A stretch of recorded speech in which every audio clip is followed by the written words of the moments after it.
Perkenalkan, nama saya Nirmalasari dari SD Negeri 1 Ulu Lapau-Pawong. Perkenalkan, nama saya Rosnani SPD dari SMP Negeri 2 Wolo.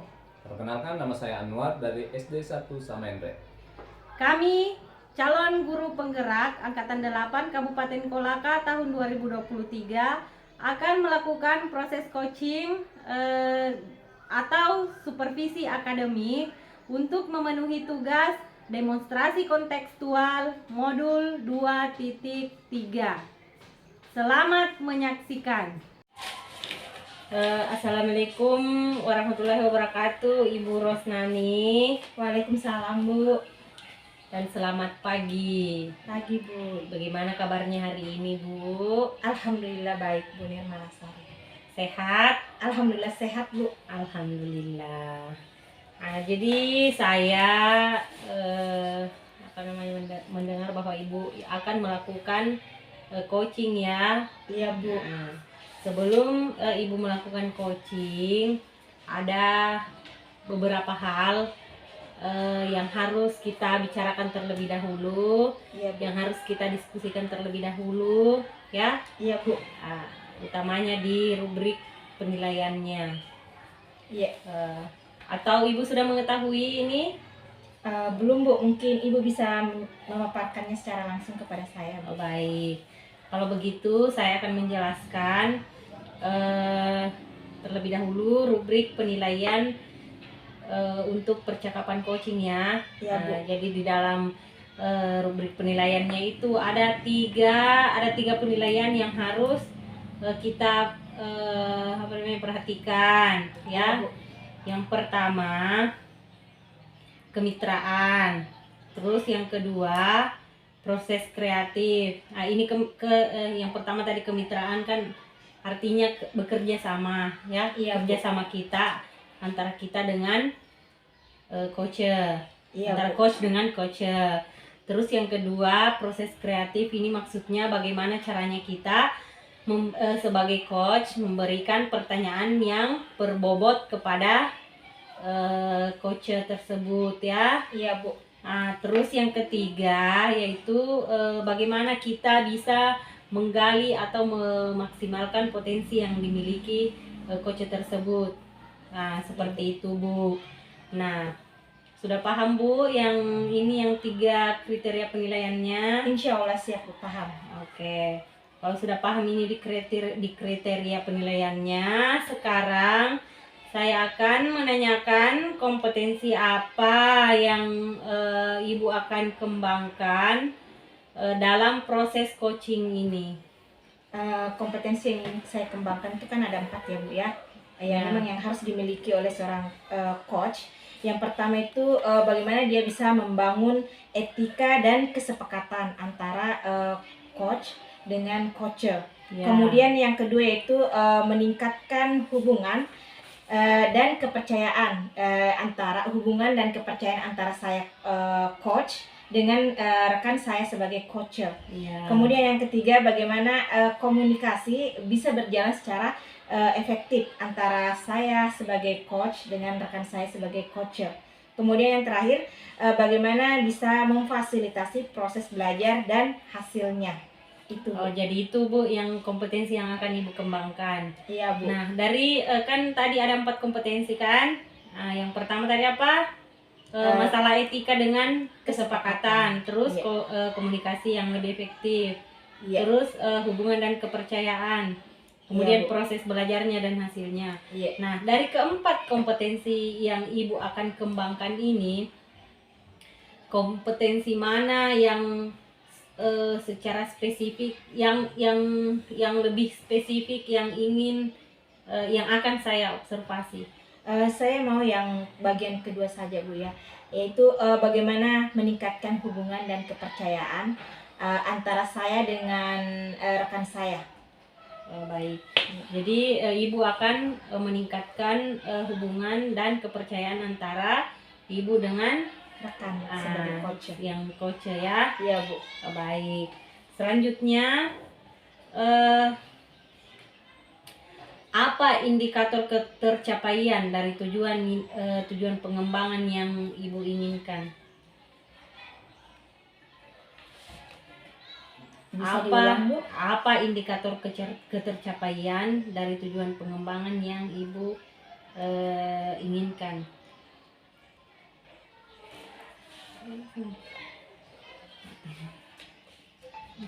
Indikatornya ini.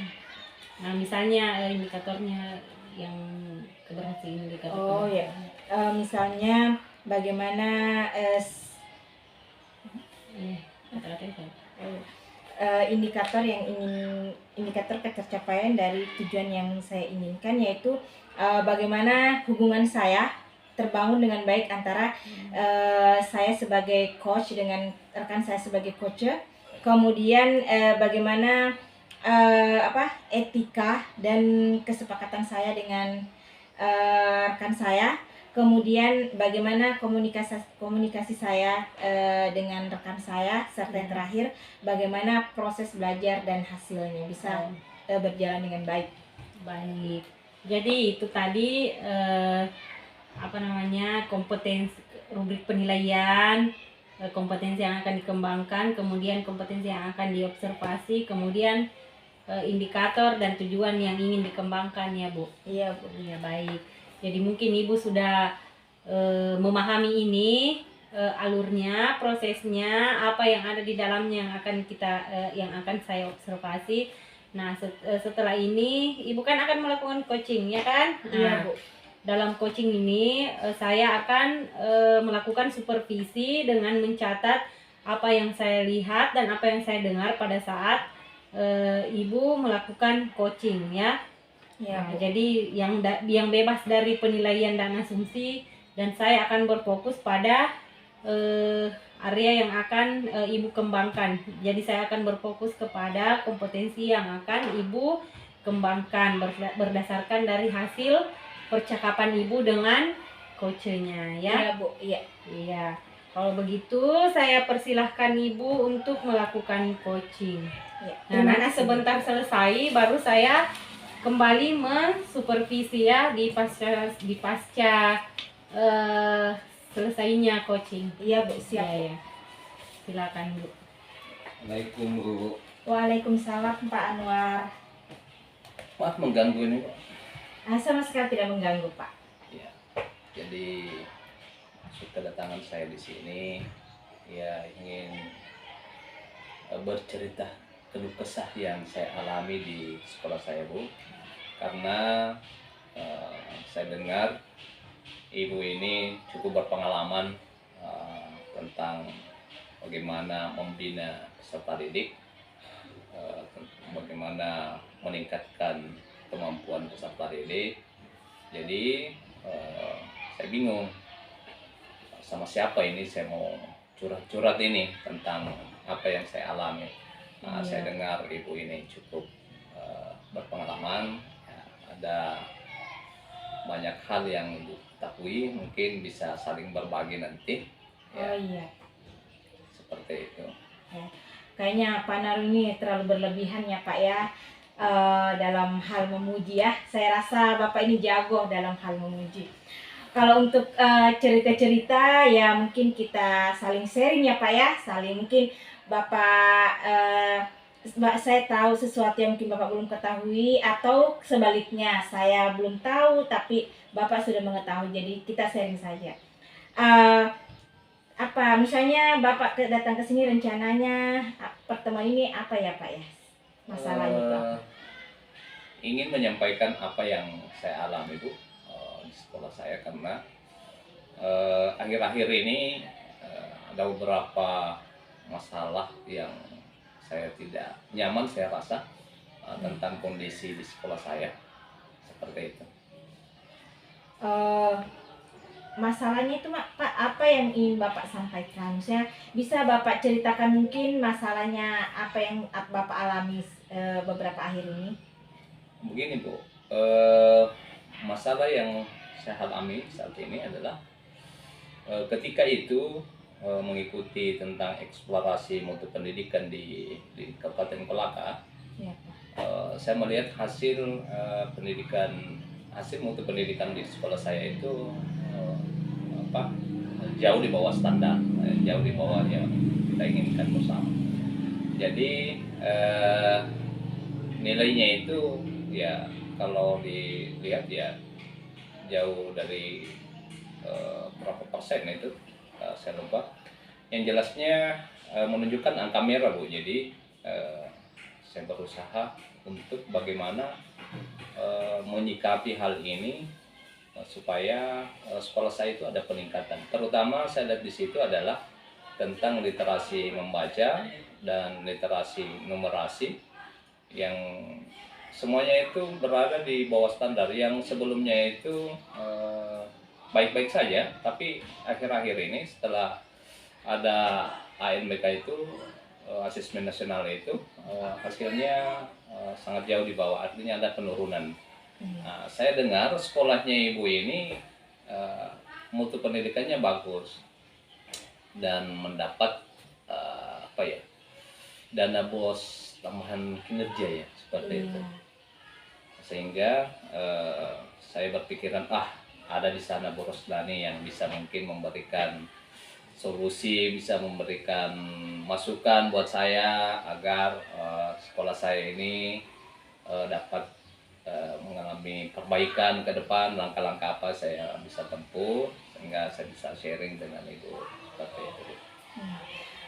Kalau berdasarkan apa yang Bapak paparkan ya, mulia sekali ternyata hasil pemikiran Bapak itu sangat bagus.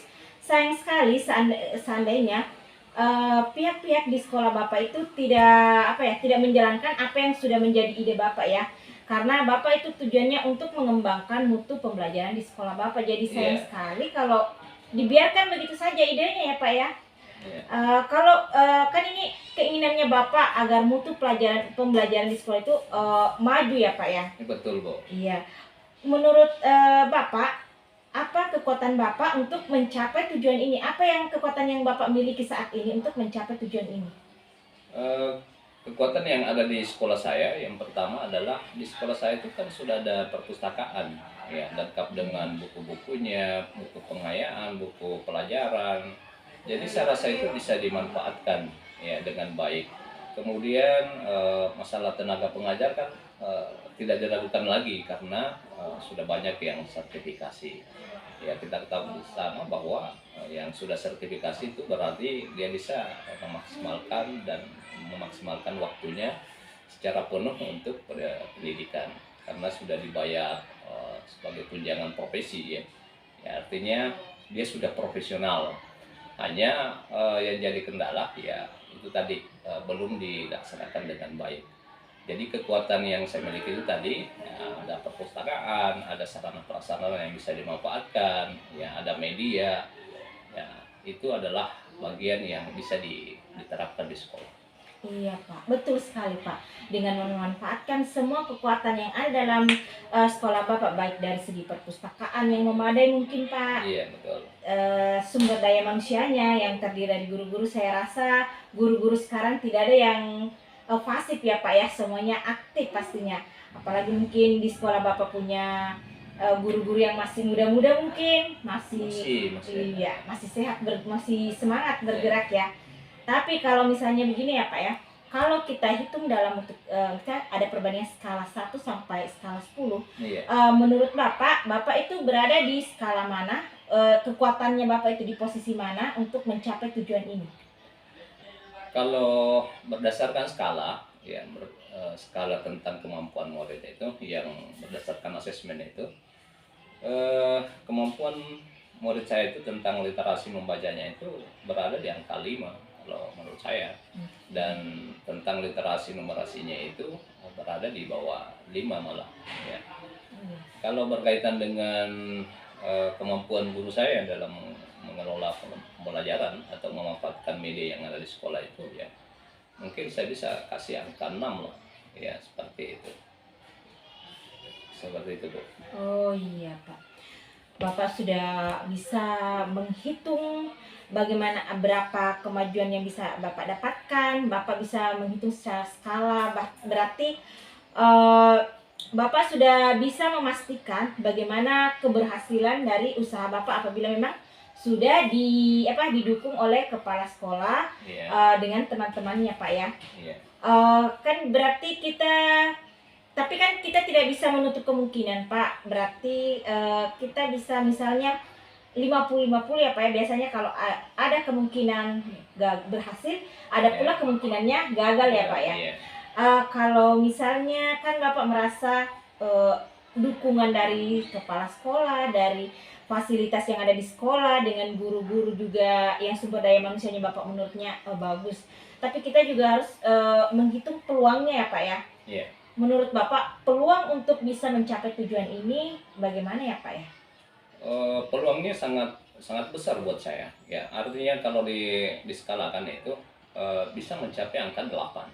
Ya, ya. Artinya hanya kita tidak jalankan kegiatan ini sehingga itu juga mempengaruhi. Kalau berkaitan dengan peluang, sangat besar peluang kita bisa laksanakan karena ada hal-hal yang tidak menggunakan biaya. Jadi kita tidak tergantung biaya, hanya masalah program saja. Perencanaan ya, ketika program dan perencanaan dan program dilaksanakan dengan baik, saya yakin bisa kita capai.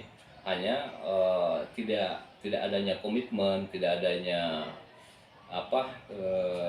kerjasama dengan baik, tidak berkolaborasi dengan baik, sehingga kegiatan ini menjadi masalah buat saya kalau tidak diterapkan. Dan seharusnya sebagai pemegang kebijakan itu kepala sekolah harus memberikan semacam dorongan yang kuat bahwa harus ada penekanan dari kepala sekolah kepada teman-teman guru agar program ini bisa dilaksanakan. Jadi kalau kepala sekolahnya juga tidak menekankan kepada guru, maka saya rasa hanya sekedar program saja. Jadi apapun programnya itu kalau tidak ada saling kerjasama, saya rasa tidak bisa tercapai. Mantap sekali Pak ya. Saya senang dengan hasil pemikiran Bapak, cara Bapak menguraikannya. Saya rasa kalau dengan penyampaian Bapak seperti ini tidak ada lagi keraguan bahwa program Bapak ini bisa berjalan dengan baik. Karena Bapak sudah bisa merancang dengan baik, Bapak bisa memastikan bagaimana peluangnya, persiapannya. Tapi tidak bisa kita pungkiri ya Pak ya. Pasti ada hambatan dalam melakukan proses ini. Menurut Bapak selama ini setelah berjalan apa yang Bapak kembangkan ini, apa hambatannya Pak ya?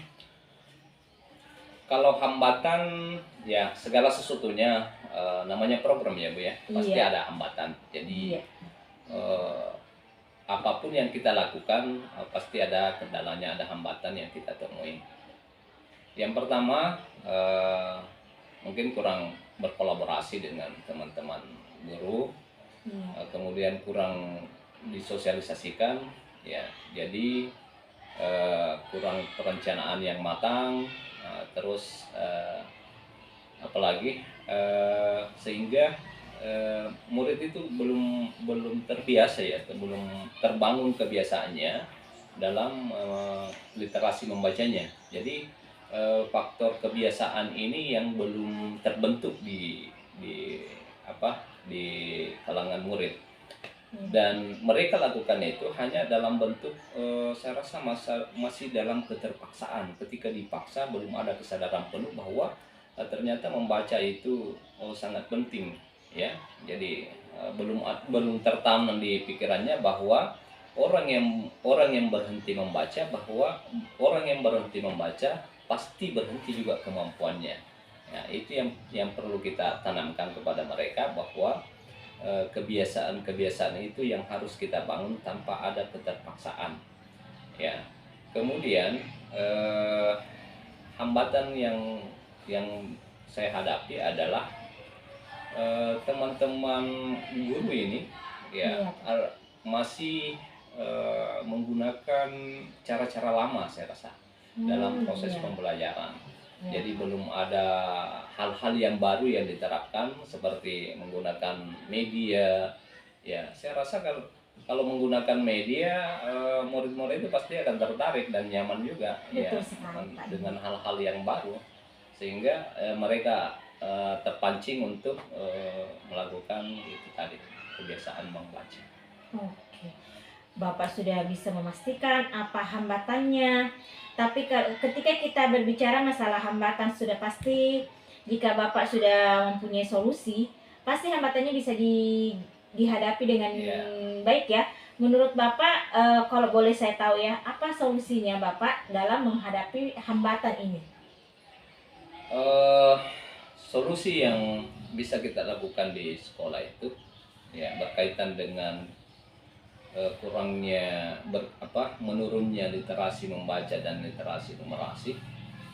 Eh, yang pertama adalah memanfaatkan perpustakaan dengan baik, ya, membuat jadwal bahwa dalam satu kelas hari ini yang masuk dalam perpustakaan, ya seperti yang saya lakukan tadi, ya saya arahkan ke anak saya, ayo kita masuk ke perpustakaan.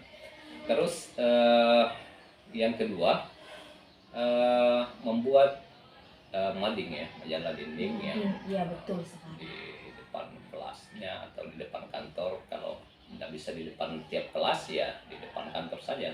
Terus sudut baca di tiap kelas, dan melakukan program membaca 15 menit, dan semua warga sekolah ya bisa dijadwalkan membaca 15 menit. Jadi bukan hanya peserta didik, tapi guru pun harus membaca dalam waktu 15 menit. Dalam satu minggu lah kita buatkan jadwal. Dalam sepekan itu ada literasi membaca itu 15 menit. Kemudian dalam proses pembelajaran, ya guru harus memasukkan dalam rencana pembelajarannya itu literasi membaca dulu sebelum melakukan pembelajarannya 15 menit, ya, Iya. sehingga terbangun kebiasaan-kebiasaan membaca tadi itu, seperti itu. Karena saya lihat anak-anak sekarang itu ya guru pun kadang menganggap berhasil kalau melihat anak-anaknya pintar membaca. Iya. Nah, hanya tolak ukurnya itu kalau dia mengatakan sudah berhasil karena sudah pintar membaca. Padahal membaca di sini sangat-sangat dalam maknanya. Artinya kalau murid itu membaca dengan bisa memahami apa yang dia baca, apa maksud yang dia baca, apa maknanya, maka itu adalah suatu keberhasilan saya rasa. Kadang anak-anak membaca soal saja itu dia tidak tahu apa mau diapakan ini soal. Betul Berarti sekali ya Pak ya. berarti dia tidak tahu apa, dia tidak tahu maknanya. Mau dijelaskan lagi soalnya, seperti itu. Ya, itulah kekurangan kita. Makanya saya coba tawarkan solusi ini kepada teman-teman.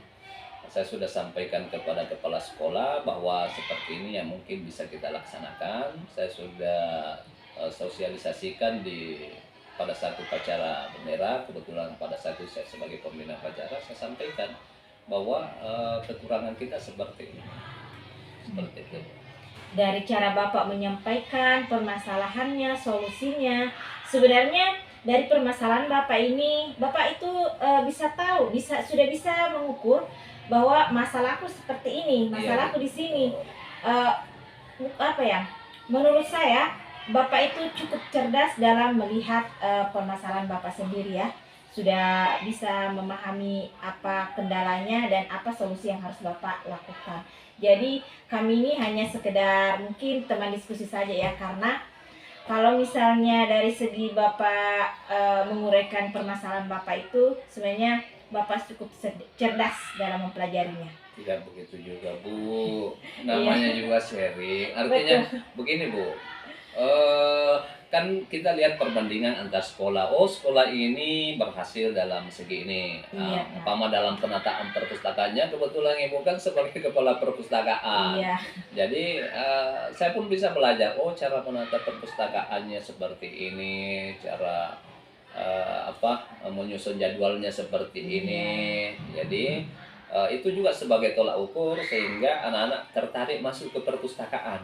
Ya, betul sekali. kalau perpustakaannya tersusun rapi, bersih, pasti anak-anak betah. Iya Pak, betul. Tapi kalau perpustakaannya hanya amburadul, kotor, pasti anak-anak hanya sekedar lihat-lihat gambar saja baru keluar lagi. Iya, betul. Ya, seperti itu, Bu. Jadi karena Ibu memiliki pengalaman seperti itu, ya saya berjalan-jalanlah ke sini. Oke. Kalau untuk menghadapi permasalahan Bapak ini pasti kita berbicara jangka waktu ya Pak ya. Iya betul. Karena tidak ada proses berjalan langsung sukses selesai. Iya betul. Kita butuh waktu. Menurut Bapak untuk memperbaiki mutu pelajaran Bapak di sekolah itu kira-kira Bapak membutuhkan berapa waktu? Banyak waktu yang Bapak butuhkan? Kalau waktu ya secepat, artinya lebih cepat lebih baik ya. Betul sekali, Ya. Pak, ya. Jadi setelah kita jadwalkan ya, buat jadwal ya, kita sudah perintahkan kepada siswa atau murid untuk masuk. Terus minimal perwalian saya lah seperti itu. Jadi artinya saya memulai dari diri saya. Iya. Ya, untuk memberikan contoh kepada teman-teman yang lain. Ternyata buat apa ada perpustakaan kalau tidak dimanfaatkan seperti itu. Seperti yang saya lakukan tadi ya, saya suruh masuk ke perpustakaan, membaca, kemudian menulis intisarinya apa, bacaan Iya. apa. Oke Pak, saya senang dengan prinsip Bapak lebih cepat lebih baik. Lebih Iya, cepat. lebih cepat lebih baik. Kan kita misalnya untuk mengukur tingkat keberhasilan suatu proses yang kita lakukan, pasti ada yang menjadi tolak ukurnya ya Pak ya. Iya betul, Bu. Untuk memastikan bahwa program Bapak ini berjalan dengan baik, apa yang menjadi tolak ukurnya Pak ya? Yang menjadi tolak ukur adalah melihat murid saya kalau sudah terbangun kebiasaannya untuk membaca tanpa ada paksaan lagi dan sudah menyadari bahwa membaca itu adalah sangat baik, menyenangkan. Iya, Pak. Itu juga menjadi tolak ukur. Kemudian dari cara membacanya dia mampu memahami apa yang dia baca, berarti anak-anak ini sudah literasinya sudah terbentuk.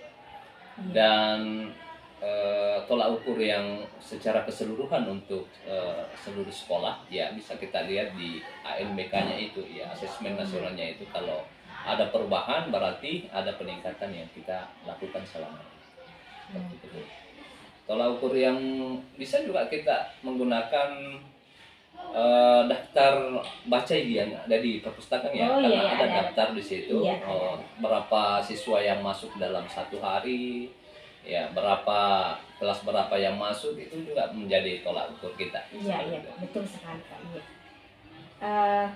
Kan tidak mungkin ya Pak ya dalam Bapak melakukan proses ini sendiri ya. Iya Kan betul. tidak betul, mungkin kita betul. apapun, tidak mungkin kita berjalan sendiri. Iya, Jadi tentunya saja Bapak akan melibatkan beberapa pihak ya Pak ya. iya betul. Iya.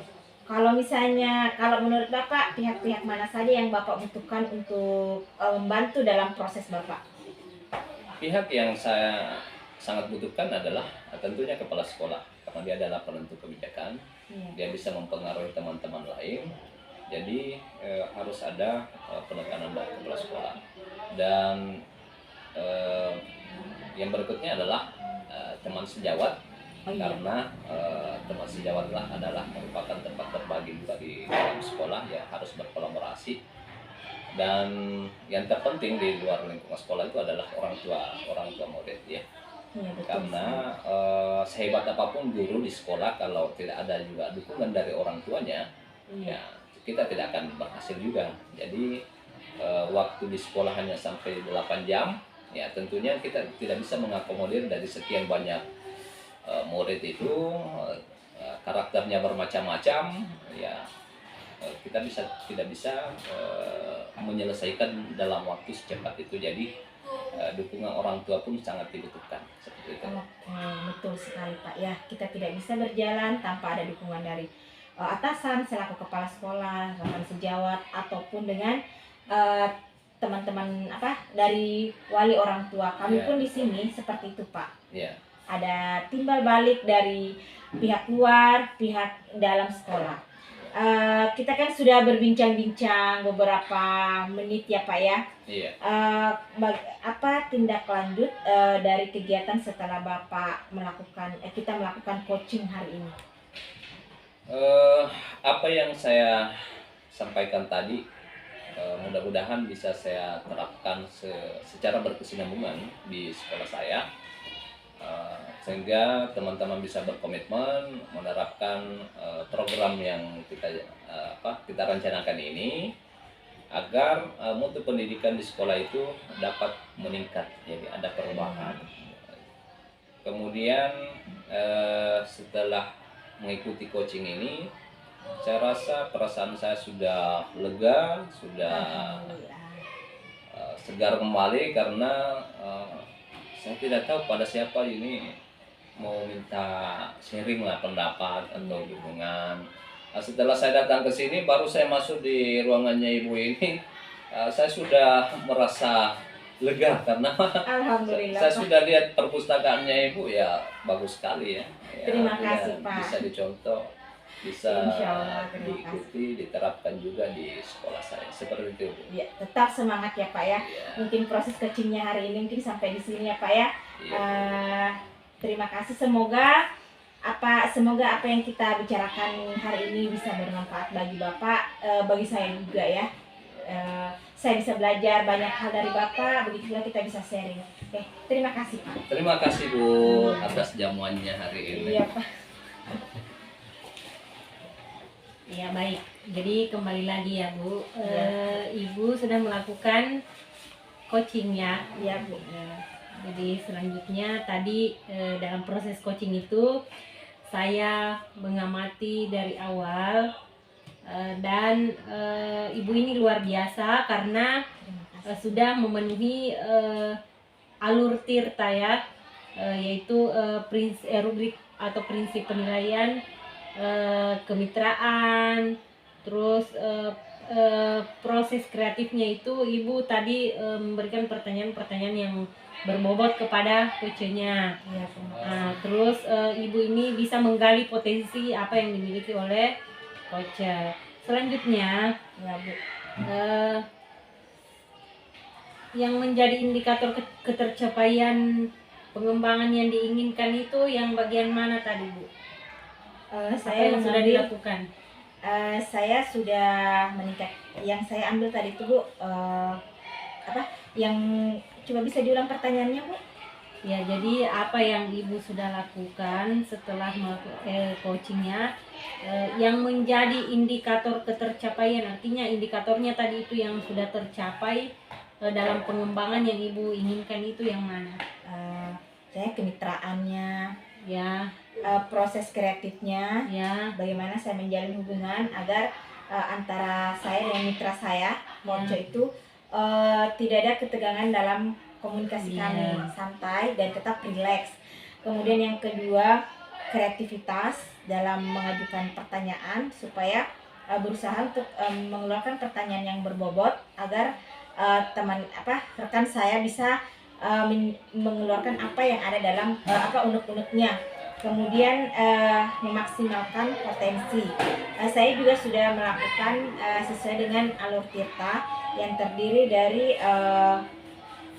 tujuan utamanya ada, kemudian identifikasi masalahnya ada rencana aksinya, dan ada tanggung jawabnya. iya.